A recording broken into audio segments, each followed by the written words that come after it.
میں شیخ المربی فقیہ النصر مفتی محمد ظفر علی خان صاحب بخاری شریف کی تفسیر میں فرماتے تھے جہاں یہ حدیث آتی ہے کہ قرآن کو چمڑے میں رکھ دیا جائے اور اس کو خدا نخواستہ آگ میں ڈال دیا جائے تو قرآن پر آگ اثر نہیں کرے گی. فرمانے لگے حافظ قرآن تو بہت بڑی چیز ہے جن نے ساری زندگی قرآن یاد رکھا. یہ نہیں کہ یاد کیا اور 6 سال بعد پتہ چلا بھول گیا، اس کو حافظ نہیں ہے.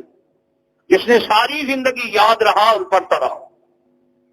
ہمارے شیخ فرمانے لگے وہ بندہ بھی جس کو قرآن کی 1-2 صورتیں یاد ہے اور ساری زندگی یاد رہی پڑھتا رہا، قیامت کے دن اگر کسی گناہ کی وجہ سے جہنم چلا بھی گیا نظر تو آئے گا کہ آگ میں ہے، لیکن اس قرآن کی آیت اور سورت اور قرآن کے حفظ کی برکت سے اس کے جسم پر جہنم کی آگ کا اثر نہیں ہوگا. اس لیے ہمیں چاہیے کہ صورتیں ہمیں یاد ہوں قرآن مقدس کی. ہاں جی، اللہ اکبر کبیرہ. تمہیں عرض کر رہا تھا انا نحن نزلنا الذکر وانا لہ لحافظون.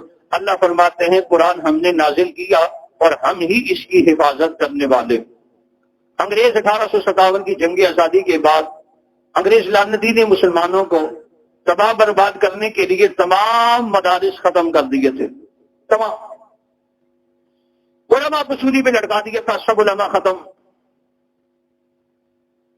قرآن مقدس حدیث کی ساری کتابیں لے کر دریاؤں میں ڈال دی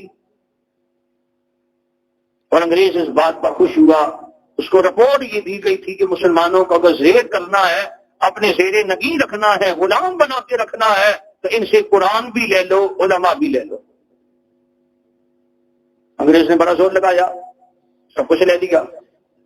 ایک بابا جی اپنے گھر میں تھے، ان کے چھوٹے چھوٹے پوتے تھے 3-4. انگریز ان کے گھر پہ آیا، قرآن مقدس کے نسخے اٹھائے، قرآن اٹھا لیا، حدیث کی کتابیں اٹھا لی ساری، بے حرمتی بھی لاندی کرتے ہیں اٹھایا. جب جانے لگے تو یہ بابا جی رو پڑا.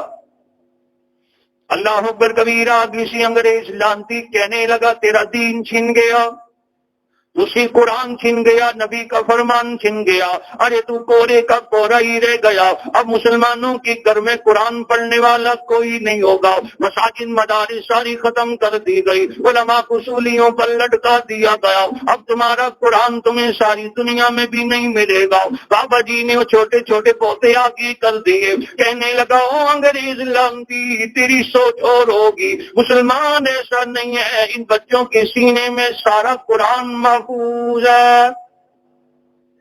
مساجد میں سے تو نے قرآن کو اٹھا دیا، مدارس میں سے قرآن کو اٹھا دیا، گھروں میں سے قرآن کو اٹھا دیا. علماء کو تو نے گولیاں مار کے بمبوں سے اڑا دیا، ارے تحتے دار پر ان کو لٹکا دیا. یاد رکھ لینا قرآن ہمیں وراثت میں نبوت کی ملا ہے. جب نبی سے ہمیں ملا تو کتاب کی شکل میں نہیں تھا، یہ سینے در سینے آیا ہے.